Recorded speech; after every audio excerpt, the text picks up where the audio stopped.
related elevator emergency. Somebody's trapped in the elevator. Note said that they're having respiratory distress. Okay. Yeah. Let's grab some equipment. We're gonna need Knox keys, which we have those. Flashlights, check. Let's grab the attic ladder, New Yorker. Let's grab dry cam, forcible entry tools, and everyone has a radio, right? Right. I think that's gonna be enough. So typically, if the power's still on, go ahead. The power's still on, you should be able to communicate with whoever's inside your victim through your intercom system. If whatever, let's say power is off, or you can't get a hold of them through intercom system, maybe use the phone number that the victim called into 911 and establish communications. So now I'm gonna be looking for information in the machine room and figure out. I'll grab the keys for the machine room. Brady, you want to do that and unlock the machine room door? So somebody is working on establishing communications right now with the victim, determine if this is emergency or not emergency. We're also gaining access into machine room so we can figure out who services this elevator so we can make contact with them if need be. So you'll see a lot of the elevators, or majority of the elevators, will have the name of the company. This one is the name of the company right here. Google them, get their phone number, give them a call. But if this is an emergency, you're not gonna have time to do that. But here's another, typically there's gonna be owner's guide, and it will have the name of the elevator company that's gonna service. Again, Google, get the phone number, but this is an emergency, so we're gonna see if we can gain entry into the car. So we just established communications with the occupants. They're saying confirmed. The elevator car is not moving. We already went through all our previous non-emergency procedures. Nothing has worked, so now we're gonna go into manually opening the doors and lowering the car. So I'm gonna assign this crew right here to the machine room, and then can you guys secure the power to the elevator, and you guys gonna stay in the machine room. We're switching that off. That's off, and we're gonna, either somebody's gonna post this and guard the switch the whole time, or eventually we'll have a lockout, tag out kit, and you'll be able to secure this, okay?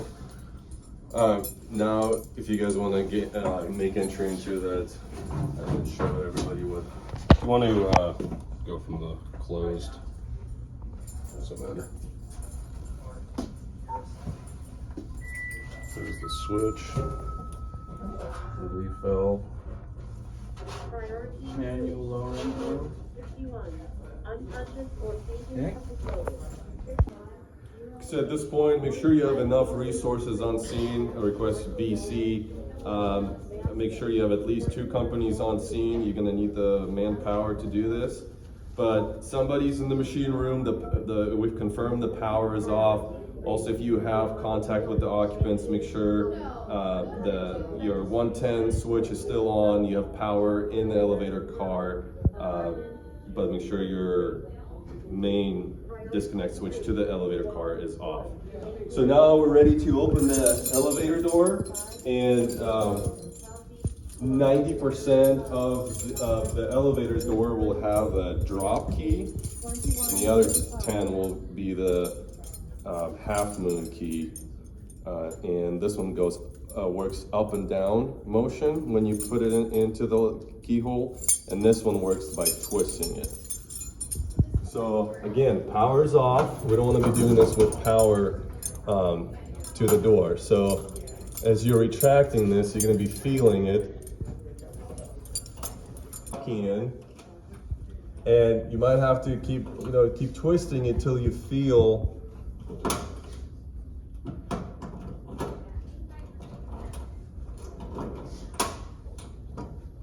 There it is.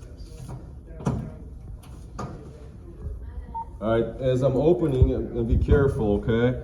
And I'm gonna open the door just enough so I can visualize the car. So I'm gonna actually open it all the way so we can see. You can show. So the car looks like it's stuck somewhere between the first and second floor.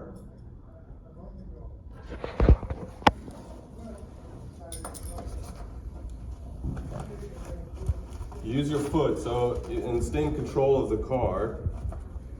And then you're gonna use a wedge. And again, so whoever is running this operation needs to make sure nobody falls into the pit. We don't want any more injuries. So in our policy, you'll see that it's not recommended to leave this all the way open unless you're ready to extract the occupants from the car into the lobby. So keeping it partially closed will prevent people falling into the pit. So now we're at the point we're ready to go ahead and lower the car. The guys in the machine room, they already identified their manual lowering valve, and I'm gonna establish communications with them. You guys on talk? 51, SD3 talk. Lobby to machine room.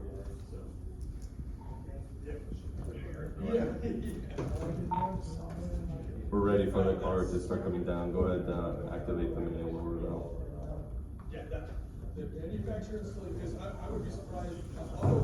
So I'm gonna open this. So we got movement. I'm gonna announce on the radio. Machine room from lobby, we got movement. So that way they know they activated the right valve and this whole operation is working.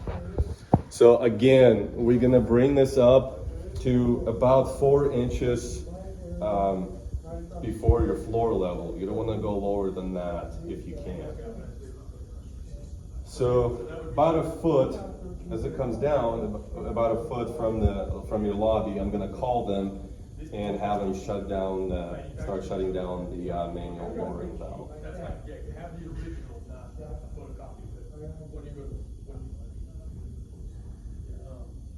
Basically, we want to make sure we don't have gaps.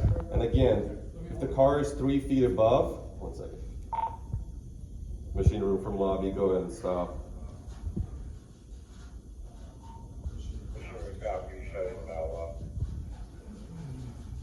Hurry up. Okay, so that's perfect right there. So now as you can see, our elevator car door is exposed. Here's the clutch. Some people call it interlocking device, but I guess it's clutch.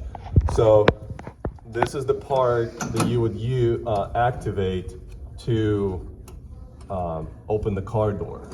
So as soon as it's activated, by pressing on this, you should be able to open your car door.